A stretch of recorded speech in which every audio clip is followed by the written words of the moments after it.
ইয়াত লিখতে পারো মোবাইলে তো।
শুধু একটা বলি, আমাদের মনে হয় হুজুর আসছিল ওই যে ভারতের এটা গতানুগতিক প্রতি বছর একই সিস্টেম, একই আলোচনা, তারপর আপনারা করেন হয়।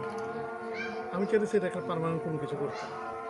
আমাদের কাঠালিয়া ইউনিয়নে কোনো কেন্দ্রীয় জামে মসজিদ নাই, এটা মসজিদ প্লাস আমাদের ঈদের নামাজ, এবং এটা অসম্ভব ব্যাপার না। আমি একটু আগে কার যেমন উদাহরণ দিলাম, ওই যে মোনায়েম হুজুর এখান থেকে যাওয়ার পর একা টাকা কালেকশন করে 4100 বর্গ ফুটের একটা বিল্ডিং বানাইছে, 4100 বর্গ ফুট, এবং এটা আগামী নভেম্বর মাসে আশা করে যে উদ্বোধন হইব। আমি প্রতি বছরই যাই, আমি যাই দেখে আসি একটু একটু করে। আমার একটা প্রস্তাব থাকবো, আমরা যদি 300 মেম্বার করতে পারি, প্রতিদিন 10 টাকা করে আমার যদি দেয়, প্রতিদিন 10 টাকা করে যদি দেয়, তাহলে এক মাসে 90,000 টাকা কালেকশন হইব।